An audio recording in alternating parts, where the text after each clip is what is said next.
Na področju javne porabe so stroški tista kategorija, ki so najpomembnejša in ki so jih v času krize, v času recesije, v kateri Slovenija še je, da nadzorovati. Zaradi tega je seveda nujno potrebno, da se zmanjšajo odhodki vseh proračunov v državi in seveda celotnega javnega sektorja. Na področju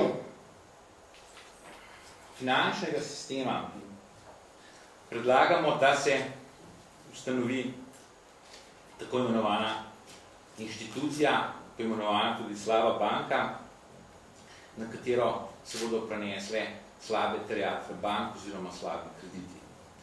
Danes je v časopisih podatek o tem, da ima Ljubljanska banka, Nova Ljubljanska banka 9,4% slabih kreditov, kar pomeni, da teh kreditov vse kakor nekaj je in da zaradi teh kreditov je bančna, finančna politika slabša, kot bi lahko bila, kar pomeni, da pridobiva kreditov manj oseb, manj podjetnikov, manj predvsem malih in srednjih podjetij in da je zaradi tega seveda potreben, zaradi tega ni takšnega razvoja, kot bi lahko bil.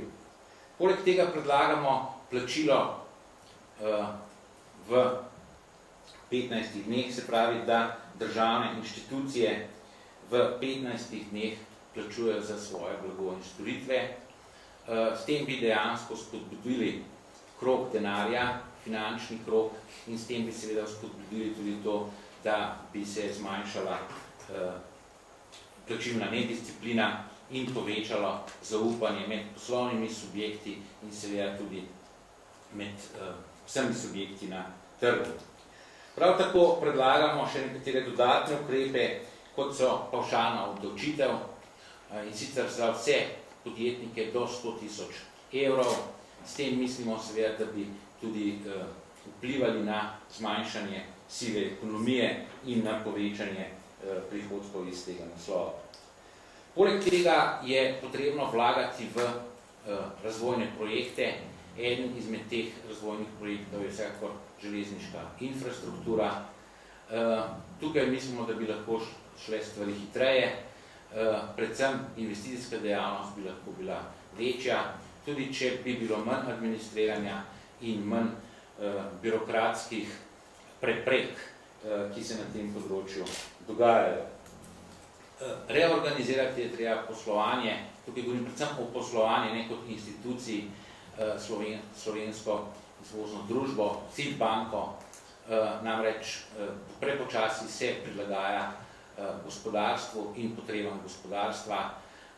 Tudi jamstvena shema je po naši oceni bila neučinkovit kriterij, saj je izkoriščenih manj kot polovica vseh sredstev iz tega naslova. Tretji sklop ukrepov se nanaša na zamrznitev zaposlovanja in ustanavljanja in tako naprej javnih agencij, o katerih je bilo že govora.